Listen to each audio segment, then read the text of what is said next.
Football returns then this weekend. Leeds United at home to Burnley at Elland Road in the early kick-off. Adam Pope, our Leeds United commentator, here with me. It's a cracking start to Leeds this season. Team news, what can we expect? Well, there are injuries. We know Luke Murphy's going to be missed and we know Bianchi's out. But I think the big question for me is, does Stuart Dallas start and make his debut? If he does, I would imagine it would be for Suleiman Doukara. Otherwise, I don't expect too much change from the side that did so well against Everton. It will be a difficult game against newly relegated Burnley. Have they changed much since they've come down from the Premier League? Well, we all know that they've lost Ings and they've lost Trippier, who are two good players sort of over recent months. But they still have a lot of experience. Jelle Vossen did well at Middlesbrough last year. I think he got 9 goals. George Boyd is at Lucas Jutkovic.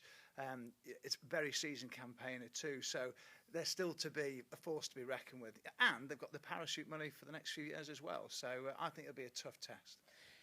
Is a draw a good result for Leeds for the opening game of the season, or at home would they be expecting to try and go and win it? Need a really good start, I think. Get ahead in the game, and then I could see Leeds, not just holding on, but if they reflect what they did against Everton, then they could really give Burnley a hard time. So now I'm expecting a win, so I want a winning start, Katherine. There is a lot of optimism around as well, particularly after the friendly against Everton, and some exciting new additions to the squad as well. So it would be nice if that could be reflected in the result, to get that optimism and start the season well. And when you say that, we're looking at Chris Wood. We're looking at a striker that we want to see score 20 goals this season. Every capability of doing so. He's done it in this division a couple of years ago. For me, I would say probably the key man to look at so far this season. Really enjoyed watching him last weekend. And as I understand, he's got better over pre-season, having had that little niggle at the beginning. Overall expectations for Leeds this season, then lots of debate. Is top half realistic? Playoffs, dare I say automatic promotion? What do you think?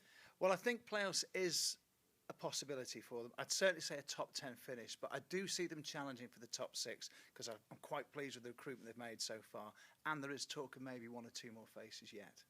It all starts then this weekend. Leeds United at home against Burnley. The only place for exclusive FM commentary is with me and Adam and our expert summariser, former Leeds striker Noel Whelan, on all frequencies, so 92.4 FM, DAB, Freeview 719 as well. It's a 12:30 kick-off, don't forget. We'll be on the air from 11 o'clock. Join us then if you can.